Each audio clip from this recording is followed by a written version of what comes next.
We need to show you some of the tech stocks that people watch quite a bit. You know, Sarge just said Netflix was saving him. I don't know how that is. It's down 2.33%. We have Apple down 2 full percentage points. Apple now at 157. Remember, it had a two-handle just a few months ago. Microsoft down nearly 2%. So we've got a lot of red on the screen. This as we keep our eyes on London's Gatwick Airport as absolute chaos has erupted there.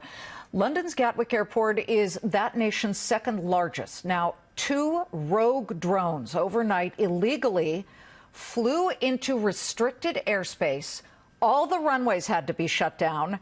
As police put on a cat and mouse chase here, planes were grounded. They still are. All EasyJet flights have been canceled. Tens of thousands of passengers have been affected.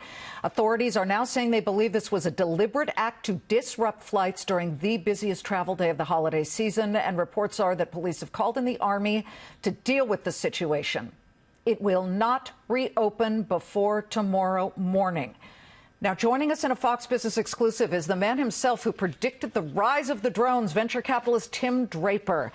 Tim, thank you for coming on in a Fox Business exclusive. You know, you had real foresight 5 years ago. My pleasure, Liz. This should be fun, huh? Fun, yeah. They're not having fun in Gatwick, but you had this foresight 5 years ago. And in fact, I want to play a soundbite from 5 years ago where I was doing our 3 Days in the Valley shoot. By the way, we're bringing that back.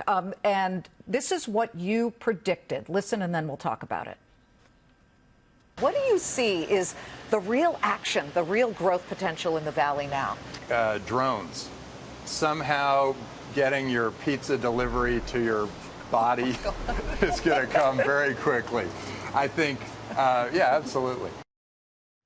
You know, at the time, I thought you were a little, but now they're delivering packages, blood to remote hospitals in Africa. But what do you make of what's going on at Gatwick Airport right now, Tim? Yeah, I have sort of this thing where I'm in the venture capital business, so I have a pretty good view of what's going to happen in 5 years and maybe not such a good view of what's going on today.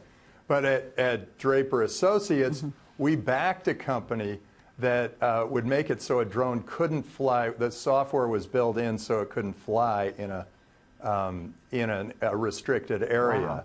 And actually, one of my Draper University students had another idea that was actually doing that same thing in 3 dimensions, so that all X, Y, Z, and T and time would be incorporated into making sure drones didn't get in the way of airplanes or wherever they're not supposed to be. You know, the Trump administration has been supportive of the drone industry. They dropped a lot of regulations, eased some others, but that sounds like something that would certainly help solve or at least mitigate this type of problem of an airport shut down.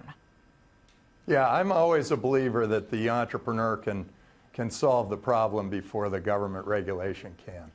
All right. Well, I want to shift over to Facebook because you have been an unabashed supporter of Mark Zuckerberg and Facebook. And now there is a lawsuit. Washington, D.C. is filing suit against Facebook saying it violated a D.C. rule. And this all comes back to this Cambridge Analytica scandal where millions of Facebook users' data was compromised, given away without their permission to this Cambridge Analytica operation that then used it for political purposes. What happens with this lawsuit, and do you see it sort of domino affecting everywhere else and other states coming in on this lawsuit? So I'm always going to be supportive of the entrepreneur. I mean, think of what Zuckerberg and Sheryl Sandberg have done. This is an extraordinary business. It does amazing things. It's incredibly entertaining. It spreads good cheer, and when sometimes the news is bad, usually your Instagram is good. It spreads good cheer and a lot of good information around the world. They've done an extraordinary amount of great work. And there are, and you know, I feel like, you know, when you sign up for one of those things, yeah, your photos are going to be shared. You know, kind of get over it. But sharing the data, I know it's a sensitive thing, but I think that should have been written into their legal documents, and so that everybody knows. But really, I'm a big believer in Facebook. I love the company. I love the service. And I really love Mark Zuckerberg, and I really love Sheryl Sandberg. So I wish them all the best. We wish you the best. We've got breaking news from the president and this potential government shutdown. Tim, we'd love to have you back, and I'll see you. We're going to revive 3 Days in the Valley, so you'll be invited back, Tim. Thank you so much.